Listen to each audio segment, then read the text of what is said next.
Ça rappellera peut-être des souvenirs à un certain nombre d'entre vous. Le 26 avril 2001, regardez, c'était ce matin, une dépêche AFP, M6 lançait Love Story, aussitôt accusé de tous les maux. 20 ans plus tard, la télé-réalité est devenue un pilier du PAF. Le PAF, c'est le paysage audiovisuel français, bien sûr. Le regard du point, c'est retour sur un tourbillon médiatique à l'époque, en l'occurrence. Le regard de Lina où on peut retrouver les épisodes de Love Story. Entre guillemets, je peux pas m'en passer, j'adore ça. Donc ça, c'était les témoignages de téléspectateurs à l'époque. Il y a 20 ans, Love Story entrait dans nos vies, véritable phénomène de société et marqueur d'une nouvelle télévision, la télé-réalité. Donc l'expression est entrée dans le langage courant à cette occasion. Il y a 20 ans, donc exactement. Lénèque Boucher, vous faisiez quoi il y a 20 ans? Est-ce que vous regardiez le Loft Story, c'est un jeu de mots avec le film Love Story, évidemment, avec Ryan O'Neal et Ali McGraw. Souvenir, voilà, déjà avant d'essayer de réfléchir à tout ça. Pas fan du tout. Pas fan. Non, trop intrusif et probablement trop basé sur l'ego, le besoin de reconnaissance des acteurs. C'était quelque chose qui me dérangeait déjà à l'époque et... Mais bon, vous en souvenez bien quand même. Bien sûr, bien sûr. François, donc vous n'étiez pas dans le... Si vous voulez, vous n'étiez pas dans je peux pas m'en passer, j'adore ça, quoi. J'ai pas suivi les épisodes pour savoir ce que devenaient les candidats. D'accord. Vous en avez entendu passer quand il s'est passé des choses dans la piscine, entre Loana et je sais plus, Par exemple. Je sais pas quoi. François, votre souvenir déjà avant de... Mon souvenir, alors j'étais un peu trop vieux pour être totalement dans la cible déjà, mais on sentait qu'il y avait quelque chose qui était en train de se passer. Quand vous avez Le Monde qui fait plusieurs unes sur ce phénomène, vous avez le Nouvel Obs aussi qui avait titré, je crois, Génération Stevie. Donc on se rendait compte que ça touchait les modèles d'affaires. C'était une nouvelle page qui s'ouvrait et d'ailleurs ça a été démontré puisque l'équivalent de Loft Story, on va y arriver, a duré pendant 10 ans et aujourd'hui encore, on voit que cette télé-réalité, des gens comme nous... Ça a moins bien marché. Il y a eu Secret Story après, ça a très bien marché.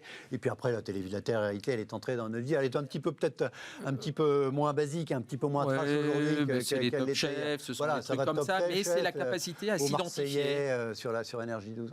Et la capacité à s'identifier à des personnes qui finalement vont devenir des influenceurs de notre vie. Voilà. Oui, le grand truc, c'est les anonymes, en fait. Ce qu'a inventé, entre guillemets, Love Story, toute cette télé-réalité à l'époque, il y a 20 ans, c'est de mettre en scène, de starifier, de glorifier des kidams, des anonymes qui, du jour au lendemain, ne sont plus anonymes, mais qui n'ont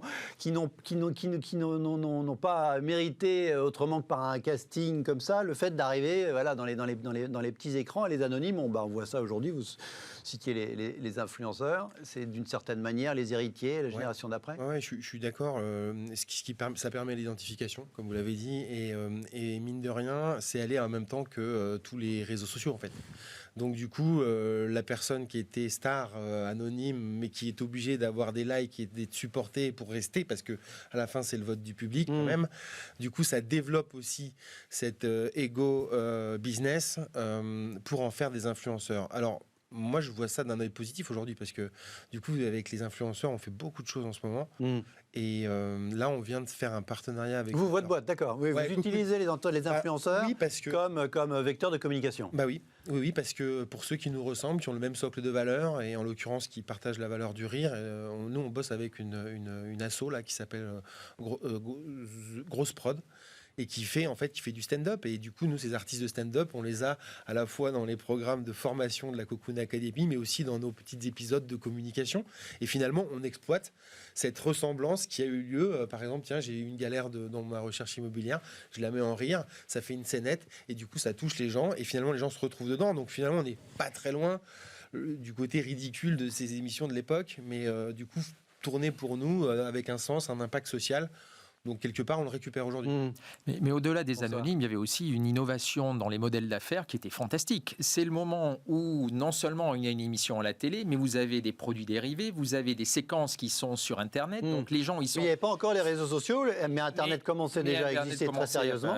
Commençait déjà à exister. Et donc, vous aviez la possibilité d'acheter ceci. Donc, c'était aussi par rapport au commerce en ligne, par rapport à, comme je disais, aux produits dérivés. Il y avait déjà pas mal de choses qui ont été évidemment creusées, mais reconnaissons que ça a été une innovation absolument remarquable. Oui, oui. Et puis il y avait une mutualisation du truc, y compris à la télé, puisqu'il y avait à la fois une quotidienne en access, donc par définition quotidienne, donc tous les jours, une émission hebdomadaire en prime time, effectivement le grand rendez-vous, plus une chaîne dédiée 24 heures sur 24 sur le satellite et le câble avec les caméras du Loft. Et puis il y a l'interaction. Ça, il n'y a plus. Ouais. L'interactivité, c'est-à-dire je joue, je vote pour qui va sortir à la fin de la semaine. Je gagne un truc, il y a des jeux, toute cette interaction avec le public, c'était quand même quelque chose d'assez nouveau. Cette gamification, comme on dit en français. En bon français. En bon français.